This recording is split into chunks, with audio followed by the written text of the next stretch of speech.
Hi, and I have been stumbled upon this question again. This is a kind of system of equation question, and it's basically given with two equations, one with linear equation with a absolute value and another with a quadratic equation. And the question actually asks, in the system of equation above, for which of the following value of k does the system have no solution? So no solution means there is no intersection between two lines or two curves or two shapes. Okay, so as you can see, we have only question for this sorry, we have only this line is actually for this function, because this function is not complete at all because it lacks a value. You see, it lacks a value which is called k.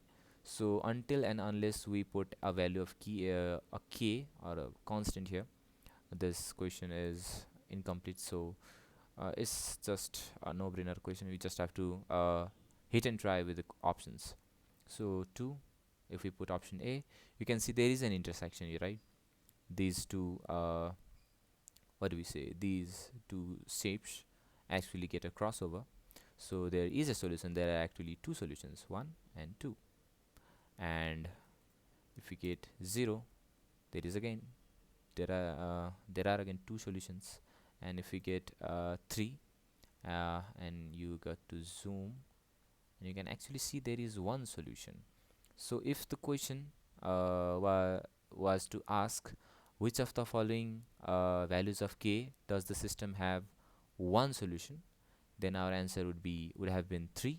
But since the option is asking for no solution, so our option is 4. So and 4 and 5 and 6, anything from 4 to infinity, anything after 4 will create a no solution, because it will just go up up up up up, right? It will not go down. So anything before anything after 4 will create no solution, and 3 will create one solution. Yeah, 3 will create one solution, and anything down anything below 3 will always create a solution, you know so -3. So our actual answer for this question is actually 4. As you can see, there is no solution as there is no intersection. So this kind of question are very easy to solve when you try to do it with Desmos. Thank you.